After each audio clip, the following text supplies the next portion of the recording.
Alhamdulillah Rabbil Alamin.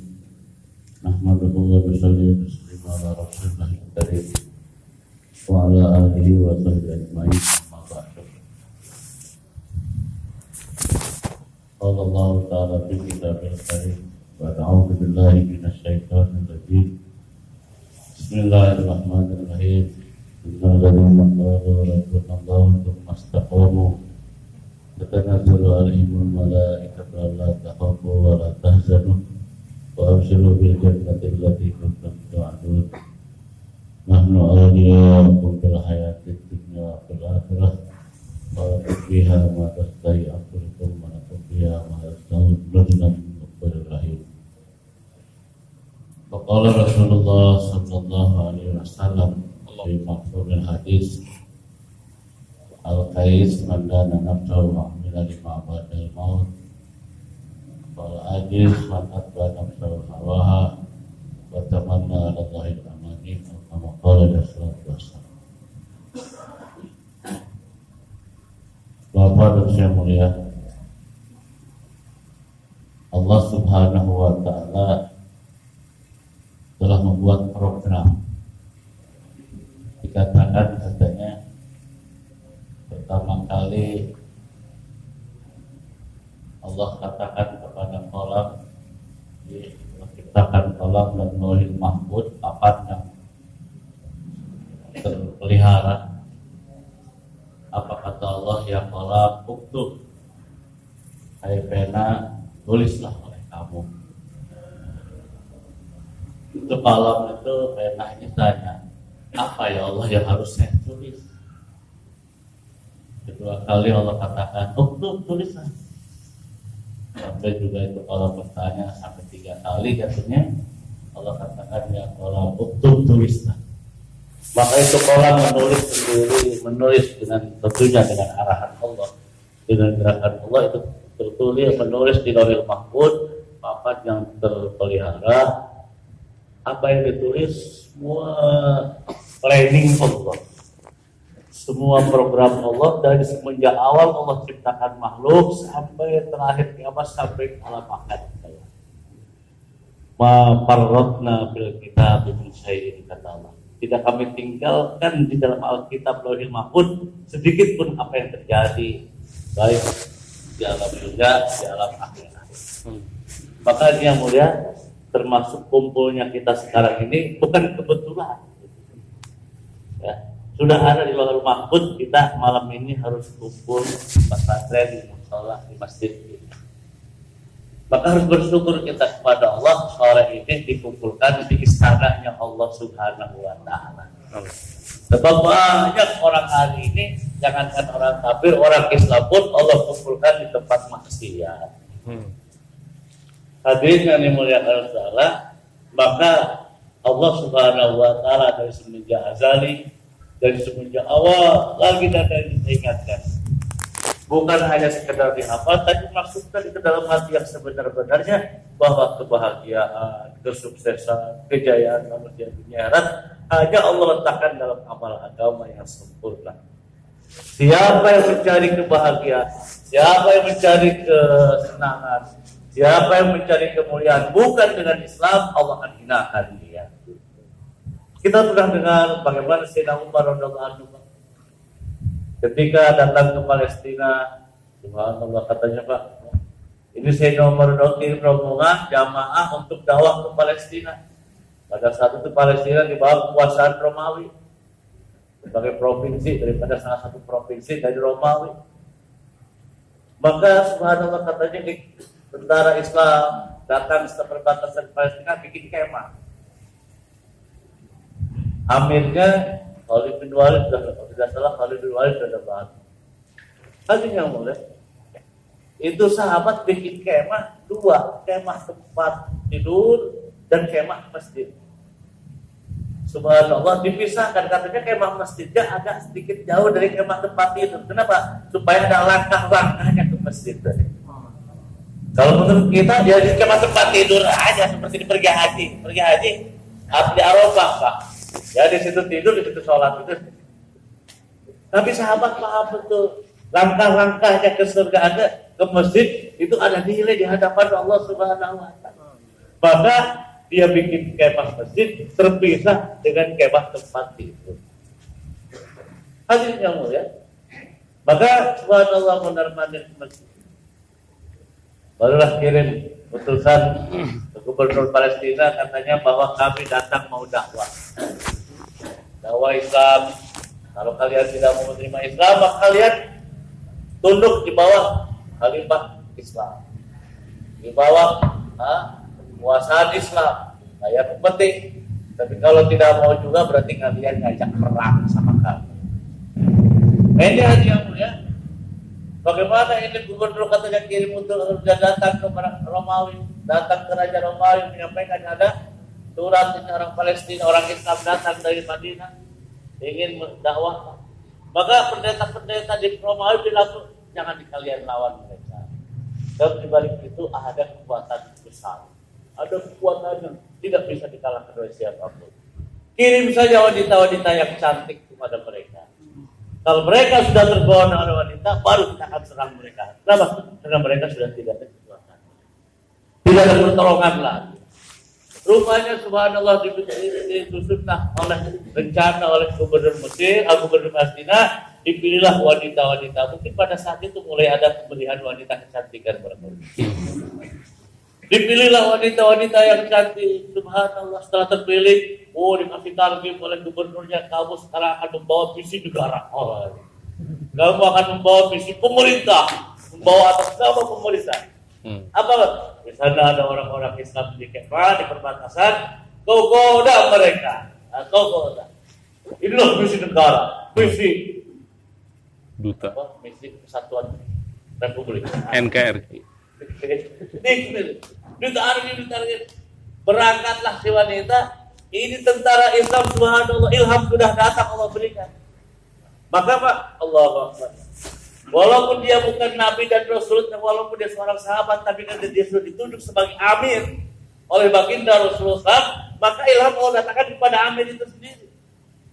Sebagaimana zaman Raja Tolut dulu, Nabi Samuel setelah terbentuk, kan pembesar-pembesar Roma, pembesar-pembesar Israel setelah dihancurkan oleh Nebuchadnezzar, hancur Palestina, entah di mana-mana mereka terusir. Lalu suatu saat pada zaman Nabi Samuel, alam tarilal malai min bani Israil min ba'di Musa. Setelah Nabi Musa, pembesar-pembesar Bani Israil datang kepada Nabi Samuel. Apa kata mereka? Pilihlah untuk kami seorang raja untuk berperang di jalan Allah. Nuqatil fi sabilillah. Ila man Israil, Nabi astana malikan nuqatil fi sabilillah. Bangkitkanlah, utuslah seorang raja untuk kami. Tunjuklah seorang raja untuk kami berperang di jalan Allah melawan musuh Bani Israil. Yaitu tentara Jalut yang menguasai Palestina. Apa kata Nabi Samuel? Asqana malikan nuqatil fi sabilillah qala asaitum in kutiba alaikumul qitalu alla tuqatilu. Jangan-jangan kalau sudah ditunjuk seorang raja kalian enggak mau berperang. Sekarang hari ini minta itu, sudah disuruh saja enggak mau. Apa mereka bilang kalau Allah tuqatila fi sabilillah tukhrijna min diyarina wa bagaimana kami tidak mau berperang di jalan Allah? Kami telah diusir dari kampung kami, telah dipisahkan dengan anak-anak dan istri kami. Kami siap pokoknya perang. Malam putih baru ketahui, tabalu kau bilang. Tapi betul lah, yang namanya Bani Israil di zaman bahula, tahu bahula. Dari zaman dulu yang namanya Bani Israil itu adalah munafik. Malam putih baru ketahui, tahu lah. Begitu disuruh perang, berpaling mereka ilah kaulilah kecuali sedikit saja. Itu harus yang putih. Hal yang dimuliakan Allah Ta'ala. Secara singkat ditunjuklah seorang raja namanya Tolut. Ini Tolut orang miskin, orang kampung tapi punya perawakan sehat gagah. Begitu ditunjuk, qala innallaha ba'athakum Tolut malika. Allah telah mengangkat Tolut untuk kalian sebagai raja. Qalu anna lahul mulku alaina wa nahnu aqudul mulki minhu wa lam yutasa'athar. Loh, Kok kenapa dia?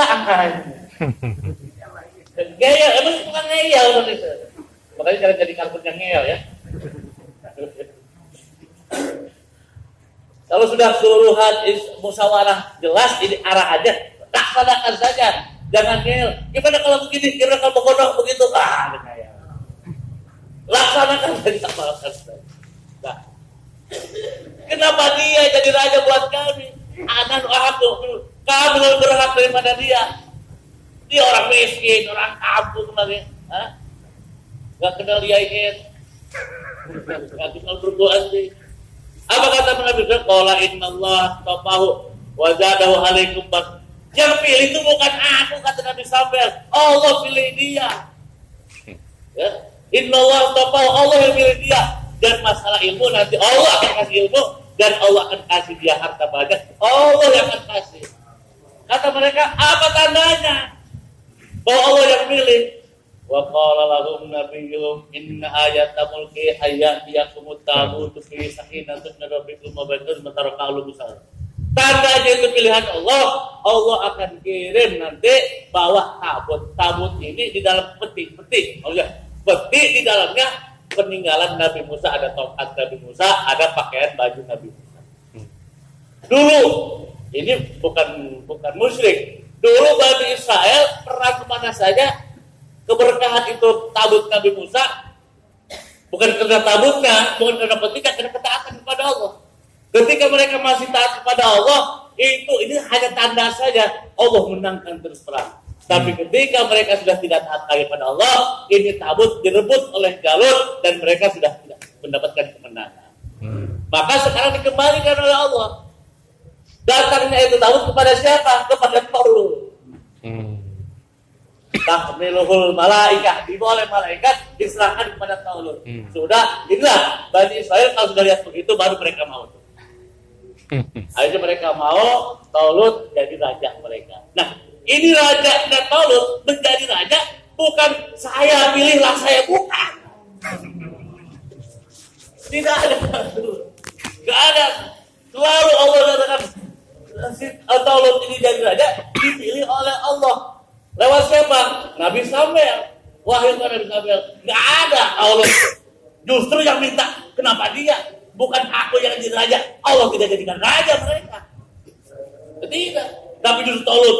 Itu katanya Pak Talut ini tukang nganggon, tukang daging. Punya nganggon onta, mengembala onta. Terus ada onta yang hilang. Turun gunung, naik gunung, cari onta yang hilang.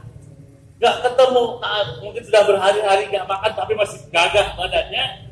Begitu ketemu di kampungnya Nabi Samuel, dia tanya, ada yang nanya atau gimana begitu? Kita jawab, saya sedang mencari onta. Coba datang tuh ke sana tuh. Kali petunjuk kepada Nabi Samuel. Kalau sekarang coba minta tuh datang sama Kiai, begitu hari sekarang. Kita doanya atau jangan baik dulu. Datang dia ke Nabi Samuel. Begitu datang, ceritalah saya punya kesusahan, hilang apa bisa. Jadi kalau sekarang kita orang Mazda kan, atau Toyota, dulu hilang onta. Jadi hanya apa? Itu Nabi Samuel begitu Talut mengatakan hilang onta, subhanallah sudah kamu ngomong dari onta. Allah akan tunjuk kamu jadikan raja. Jadi di Talut orang kampung nggak ada, jangankan ingin jadi raja. Cita-cita yang barangkali menghayal pun tidak. Jadi bukan direncanakan dari awal, dari mulai sekolah rencana saya nanti ingin jadi presiden, nggak ada. Saya ingin jadi amir, nggak ada. Nggak ada. Bahkan begitu ditunjuk nanti Allah jadi raja, kaget dia pulang. Tidak, Allah yang milih kamu. Jadi kedudukan pemimpin dalam Islam bukan langsung dari Allah Subhanahu Wa Taala atau dari Nabi. Setelah Talut kumpulkan berapa orang Bani Israel tentara 600.000 dibina didik oleh Talut. Jadi Bani Israel pada saat itu 600.000 Pak. 600.000 tentara di briefing, ditargim oleh Nabi Samuel dan oleh Talut. Allah berikan ilmu. Nabi Talut setelah dilantik jadi raja dan Bani Israel sudah beat kepada Talut bahwa Talut jadi raja, mereka akan tunduk kepada Talut. Mulai Allah kasih ilmu di Talut. Datanglah ilmu-ilmu, maka ini tentara-tentara target di antara targibannya apa?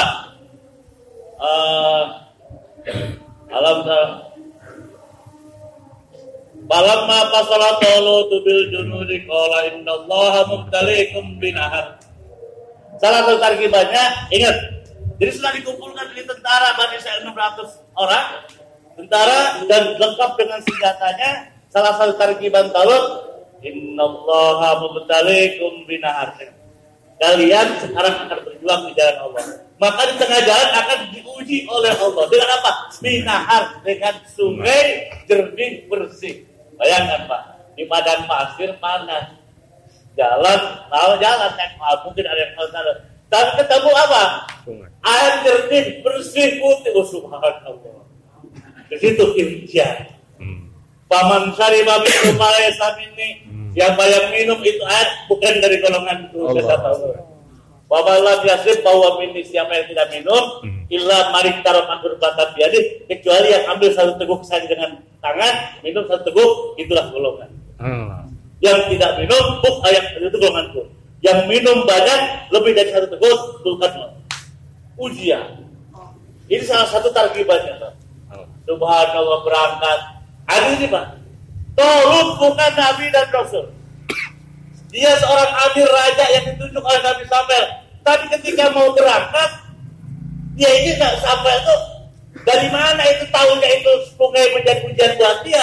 Langsung ilham daripada Allah Subhanahu wa Ta'ala. Bukan dibuat-buat. Ilham kenapa? Karena dia sah jadi amirnya gitu. Karena Talut ini sah jadi amirnya, ilhamnya dari Allah Ta'ala. Pelantara siapa? Nabi Samuel. Subhanallah. Begitu di jalan ketemu sungai jernih bersih, innalillahi wasaribu minhu. Hampir semuanya pada minum tuh. Tentara illa qalilan minhum, kecuali sedikit saja. Dari 600.000 yang minum satu teguk hanya 313 orang. Dari 600.000 berapa persen tuh? Dari 600.000 yang minum, yang tidak minum hanya satu teguk 313, sama dengan jumlah barang banyak. Fasaribu minhu illa qalilan minhum. Berangkat, begitu berangkat yang minum banyak, capek lelah Pak, kebanyakan minum. Kebanyakan minum capek, akhirnya apa? Fasaribu minhu illa qalilan minhum. Falamma baruzu lijaluta qalu innallaha malamma baruzu qalu la taqata yauma lijaluta. Begitu ketemu masih berjauh dengan Jalut apa? Dia bilang, ma taqata, kamu sudah tidak mampu lagi berjalan. Jangankan perang, jalan saja sudah tidak mampu mereka. Kenapa? Nggak tahan dengan ujian air tadi.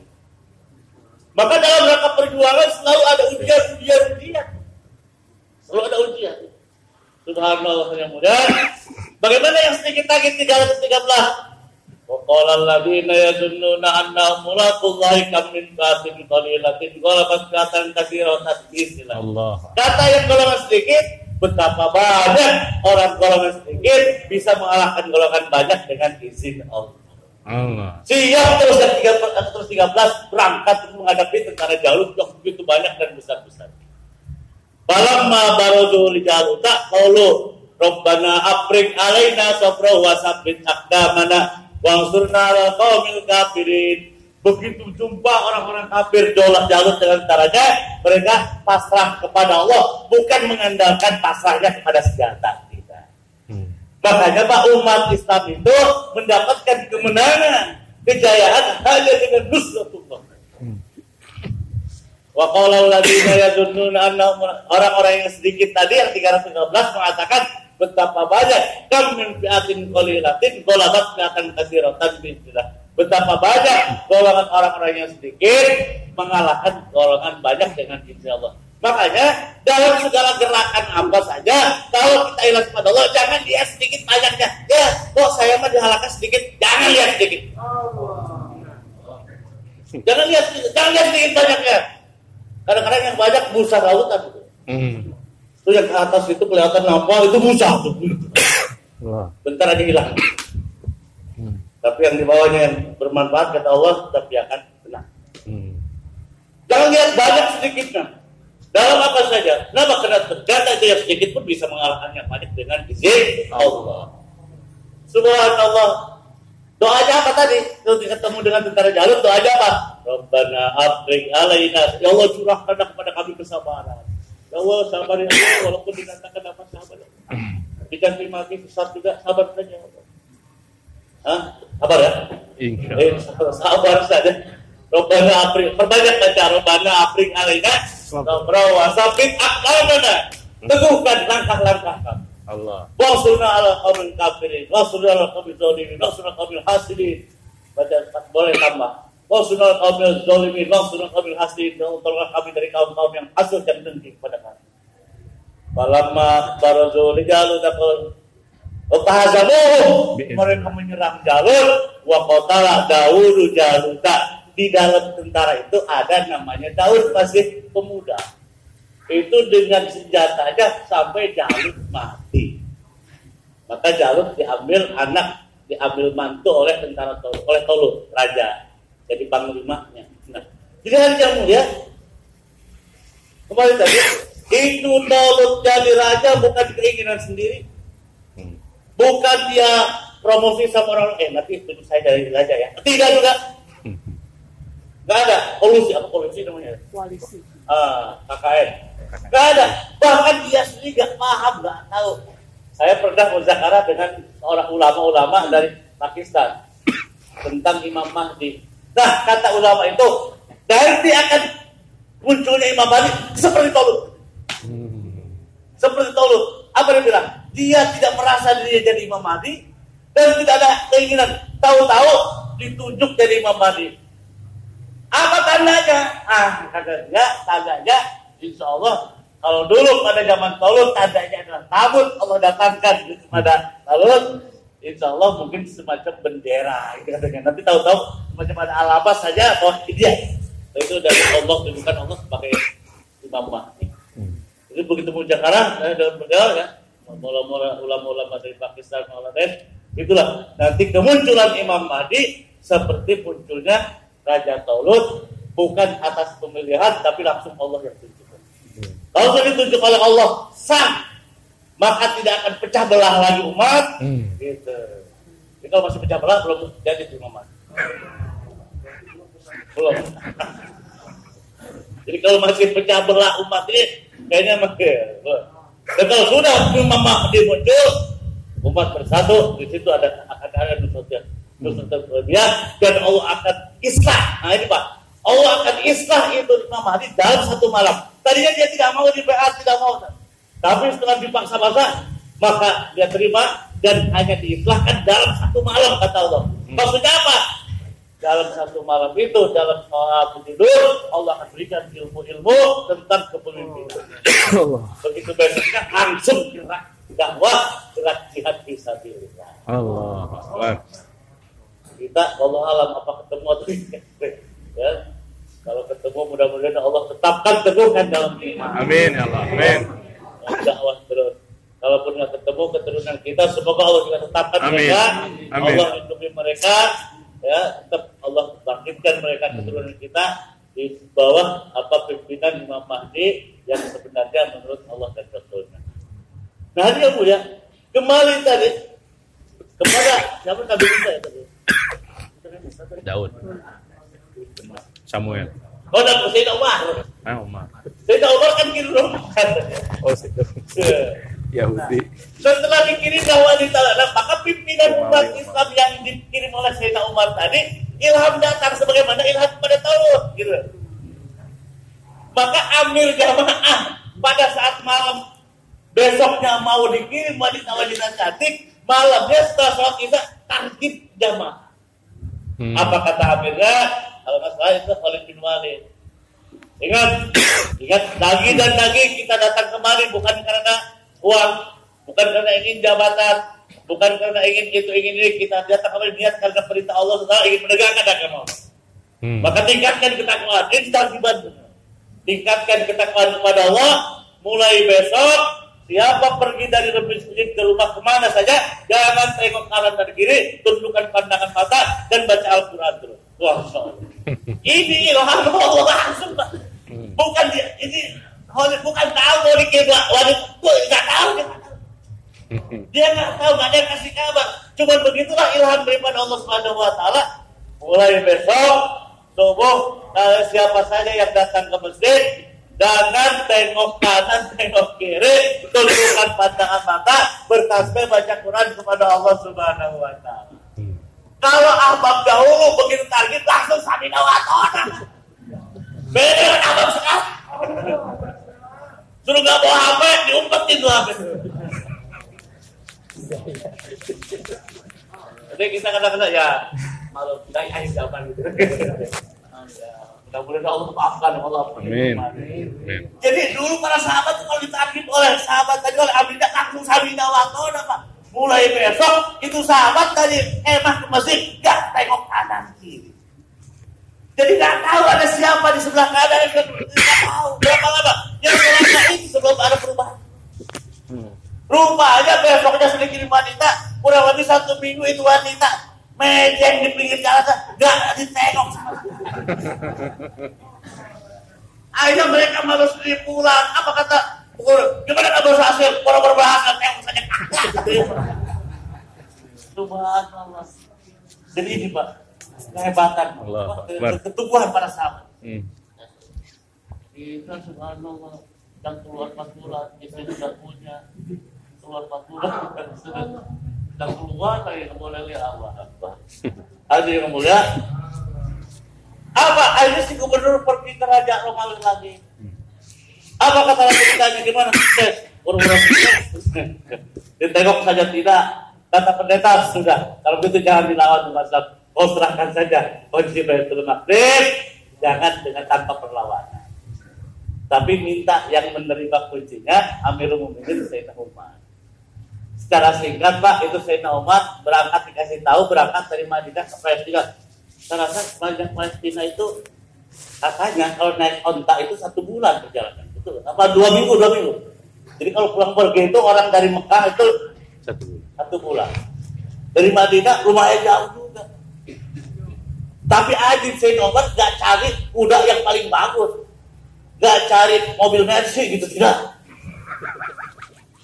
Pakainya apa? Himar gitu. Kalau sekarang mobil apa Himar Pak? Allah. Itu Sayyidina Umar pakai himar berdua gantian. Allah. 1 kilo dia nuntut, 1 kilo Aslam Odimnya yang nuntut, ganti-ganti. Pakai bajunya sudah tambalan 13. Dari Madinah jalan, subhanallah. Tapi insya Allah nggak bau keringat. Beda dengan kita 3 hari di ngamalnya. Ayo mulai. Sampai di perbatasan, di kemah, di masjid tadi, di masjid kemah umat Islam. Begitu sampai.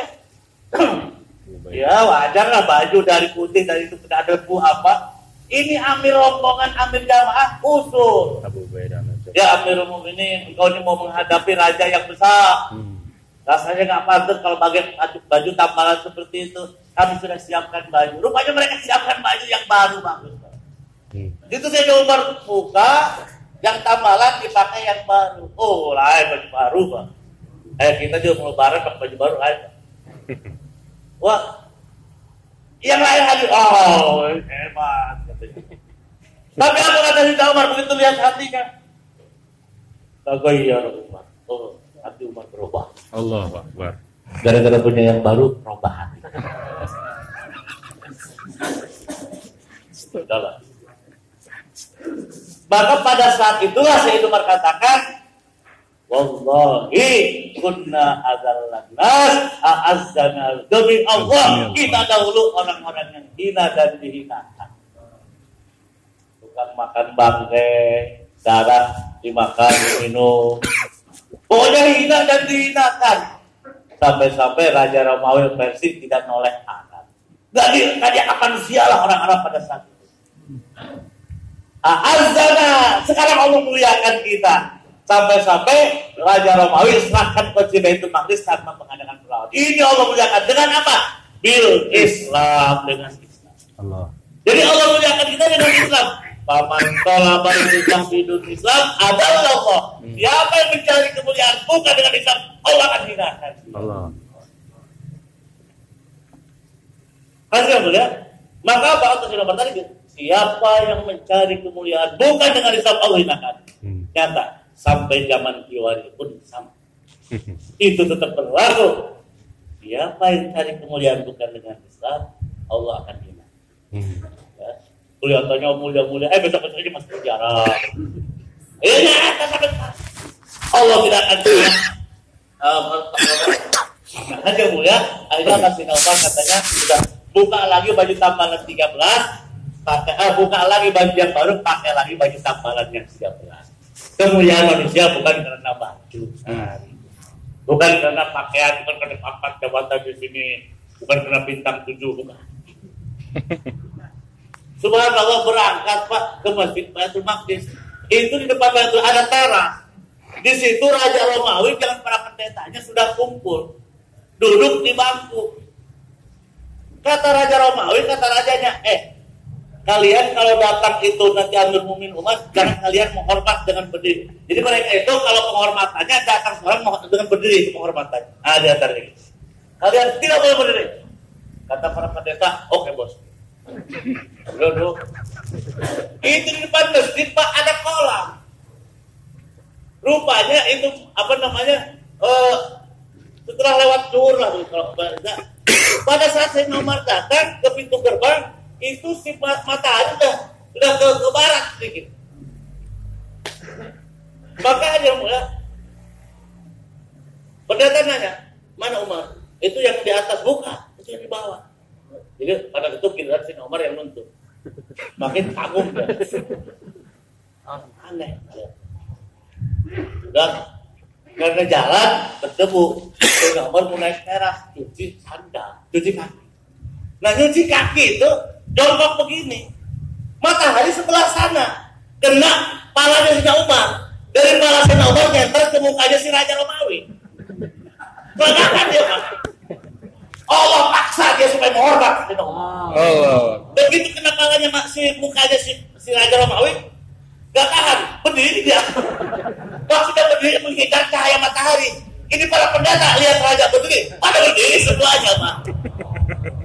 Jadi yang tadinya tidak menghormat, Allah paksa dia sudah menghormat. Allah. Itu Allah mudah. Allah. Ajib. Pada berdiri semuanya. Setelah itu kata Raja, kenapa kalian berdiri? Raja berdiri kenapa? Aku berdiri dengan silo. Pada pendeta nggak tahu. Dan yang mulia sudah terima dengan pesan itu Raja berdiri. Selama umat Islam seperti ini mungkin tidak bisa direbut. Tapi apabila umat Islam sudah lepas dari agamanya, maka insya Allah, jangan Pak, insya Allah Pak. Apabila umat Islam sudah jauh daripada agamanya, maka ini bisa akan direbut kembali. Allah. Ya, terutama zaman Muawiyah direbut oleh Yahudi, kemudian diambil lagi oleh Salahuddin Al-Ayyubi, setelah Salahuddin diambil lagi perang salib sampai zaman Kiwari dikuasai oleh Yahudi. Nah, kenapa? Karena umat Islam sudah jauh daripada Maulana Yusuf rahmatullah alaih katanya Pak pernah datang ke sana. Orang-orang Palestina mengatakan kami nggak butuh dakwah, yang kami perlukan apa? Senjata dan uang. Kata Maulana Yusuf, kemenangan umat Islam hanya pertolongan Allah. Dan Allah akan tolong kalau kalian mendekati Allah. Sekarang bagaimana Allah tolong kalian? Rumahnya saja kalian jauhi, kalian jauh daripada Allah. Subhanallah, setelah itu baru agresi Palestina. Subhanallah, setelah agresi Palestina dikuasai sampai sekarang baru mereka sadar bahwa betul apa yang disampaikan oleh Imam Yusuf, jauh dari rumah Allah, Allah tidak akan bertolong. Maulana Umar rahmatullah alaih bulan Purid ditanya, Maulana, kenapa itu Palestina kok nggak ada pertolongan Allah? Padahal yang dibantai umat Islam, wanita-wanita, anak-anak kecil. Kata Maulana Umar, bukan tidak pertolongan Allah. Allah sudah tolong, turunkan malaikat banyak, kata Maulana Umar. Tapi begitu turun malaikat bingung, mana umat Islam, mana orang kafir sama aja. mukanya sama licin, ya, pakaiannya sama, ngomongnya sama, hura-hura sama. Jadi malaikat balik lagi tuh kan, gitu. Apa anekdotnya? Nah, hal yang mulia, yang pasti, kenapa umat Islam nggak ditolong? Karena tidak menolong agama Allah. Kalau menolong janji Allah, innallaha ya surga. Kalau kamu menolong agama Allah, Allah. Nah, sekarang apa menolong agama Allah? Menolong agama Allah hanya dakwah. Dalam surat As-Saff apa? Ya ayyuhalladzina amanu kunu ansarallah. Ayo, yang dipanggil orang beriman, Pak. Ayo orang-orang yang beriman, kunu ansar. Jadilah kalian menolong agama Allah. Gimana caranya? Kama qala Isa bin Maryam al-Hawarid man. Tuh, seperti Isa bin Maryam. Jadi Allah jelaskan di situ contoh bagaimana cara menolong agama Allah. Bukan sholat, puasa, zakat, bangun masjid semata, bukan. Allah jelaskan di situ cara menolong Allah. Kama qala Isa bin Maryam al-Hawarid man ansori ilallah. Seperti Nabi Isa ngomong bicara sama kaum Hawarid, man ansori, siapa yang menolong saya? Ilallah, menegakkan agama Allah. Jadi subhanallah, siapa yang mau nolong saya menegakkan agama Allah? Bukan siapa yang nolong saya menurunkan di kursi, bukan. Hanya ya. Maka waqafaqal Hawaridun, semua kaum Hawaridun katakan, "Nanu Rasulullah." Ini taskilan Nabi Isa, jadi ada taskil dari Nabi Isa. Maka kaum katakan, "Qauluna," habis siap jadi penolong agama Allah. Maka terbentuklah satu komunitas, satu jamaah, umat pimpinannya Nabi Isa. Mereka sepakat, Nabi Isa ditunjuk Nabi oleh Allah, wajar jadi amin, wajar jadi amin. Tapi Nabi Isa tidak mengatakan saya amin kalian, tidak. Allah yang katakan. Mereka semuanya tunduk di bawah Nabi Isa. Lalu terjadi apa? Dakwah. Bentuklah rombongan-rombongan, 2 orang, 3 orang. Kalau dalam surat Yasin 2 orang, ada 3 orang. Bentuklah rombongan-rombongan. Dakwah kemana? Bani Israel. Karena tugasnya Nabi Musa dakwah kepada Bani Israel. Setelah adanya dakwah baru Fa'amanat ta'ifatum min Bani Israel wa kafarat ta'ifah. Setelah adanya dakwah, orang Bani Israel ada yang terima, ada yang menolak. Ada yang kafir, ada yang tidak. Setelah adanya dakwah, fa'ayyadnal ladzina amanu ala dumal. Maka kami perkuat bagi orang beriman, sehingga mereka menjadi orang-orang menang. Tuh, ada yang tanya, kok Nabi Isa mana buktinya menang? Ternyata dikejar-kejar mau dibunuh, angkat ke langit, apa itu menang? Oh, Pak. Yang namanya menang menurut waqala matal qol innama qala alfa innama apa alfatu. Kapan sih kemenangan itu betul sedikit kalau kala orang-orang bertanya kapan menang itu? Apa kata Allah? Menang itu adalah di mana imannya orang-orang kafir sudah tidak diterima lagi oleh Allah. Di mana? Di akhirat. Hakikatnya menang itu waktu di alam kubur, ketika orang kafir iman sudah tidak diterima lagi. Mata hadal patu itu untuk sadikin qul yaumul fatih. Allah qul yaumul fatih la yanfa'ul ladzina kafaru. La yanfa'ul ladzina kafaru imanuhum walahum yunzarun. Hari kemenangan itu di mana hari pada saat itu orang kafir sudah tidak diterima lagi imannya dan tidak ditanggung. Itulah kemenangan yang hakikat di alam kubur kekal. Akhirnya, maka yang harus sudah seperti sekarang apa namanya? Ini Allah berikan kepada kita ini dakwah. Dan dakwah itu ternyata yang namanya menolong agama Allah hanya dengan dakwah sebagaimana Nabi Isa dengan umat tadi. Ya. Nah, kembali kepada Sayyidina Umar tadi, begitu mau menerima kunci Baitul Maqdis, ini para pendeta bilang, Umar, aku lihat dalam kitab baju tambalanmu 13. Jadi sudah ada Pak di manuskrip lama tentang apa yang akan terjadi, sudah ada. Cuman Yahudi sembunyikan. Menyembunyikan Alkitab itu sudah Yahudi sudah ada. Orang-orang Bani Israel itu sudah ada. Sofi Ibrahim Musa. Kan kitab Allah 104. Yang 100 berupa suhuf, 60 Allah berikan kepada Nabi Sis, awal Nabi. Putra Nabi Adam. Itu di dalam suhuf itulah sudah apa yang akan terjadi masa datang sudah dijelaskan. 30 suhuf kepada Nabi Ibrahim, 10 suhuf kepada Nabi Musa sebelum Taurat. 4 kitab Taurat kabur di dalam Taurat. Ini disembunyikan oleh mereka. Bahkan pada saat itu dia ngomong, Muhammad, aku lihat dalam kitab tambalan bajumu, Umar, Udah, aku lihat dalam kitab tambalan bajumu 13, tapi sekarang kok cuma 12. Maka sudah Umar angkat yang satu. Rupanya dikenek satu lagi nggak kelihatan. Coba kalau tadi Sayyidina Umar pakai baju baru, berarti bohong tuh Alkitab. Bener saja dikatakan bohong, apalagi menyalahi. Jadi gitu buat maka hadirin mulia Allah kembali hanya dengan amal kata. Amal agama akan sampai kemana saja hanya dengan dakwah. Ini saya kita berzakarah. Beruntung sekali sekarang Allah tidak bangkitkan lagi Nabi dan Rasul, diserahkan kepada kita. Allah Pak, subhanallah. Tapi jangan bilang bahwa kita ini dapat dakwah berarti kita lebih mulia dari Nabi. Jangan ngomong begitu. Itu sudah, Nabi nggak ada bandingannya Pak. Apalagi kita umat apa yang kita? Ya, dalam dakwah. Jadi ngomong siapa yang dakwah 3 hari saja dakwah, maka dia lebih mulia dari Nabi yang dulu. Tidak, ya, kita orang-orang lemah. Syukur Allah bangkitkan, Allah kenalkan kita pada dakwah. Dulu Nabi dan Rasul akan dijadikan Nabi dan Rasul. Bagaimana tarbiyahnya lebih baik Pak, ditarbiyah oleh Allah. Nabi Musa dilemparkan ke dalam sungai Nil, dipisahkan dengan ibunya. Ya. Nabi Ibrahim lahir jadi bayi di gua. Hampir rata-rata pada Nabi Yusuf begitu kecil dipukuli misalnya, dibuang penjara. Hampir rata orang-orang yang Allah akan jadikan Nabi dimenderitakan dari kecil. Kita udah gede baru dijadikan dai. Tarbiyah apa buat kita? Jauhnya dari istri udah 10 tahun sekian 10 tahun lama dengan istri, baru bisanya 4 bulan juga belum lama. Jadi harus syukur betul. Betul. Ya, nggak ada tarbiyah. Nah, hanya sekarang masalah. Oleh itu ikhlaskan nanti. Allah ikhlaskan dakwah, pegang ini dakwah sampai kiamat. Insyaallah ya. Insyaallah. Jadi sampai kiamat ini mudah-mudahan besar. Insyaallah setelah kita dan Pak Putri, alhamdulillah sudah mulai datang. Sekedar saya ingin tahu saja Pak, sekedar ini. Kalau nggak salah, aksel ini ada 14 alaqah. 14 ya, kalau 14 alaqah. 14 alaqah. Lanjut dulu. Boleh, udah bisa dapat sedikit di sana. Sekedar gitu.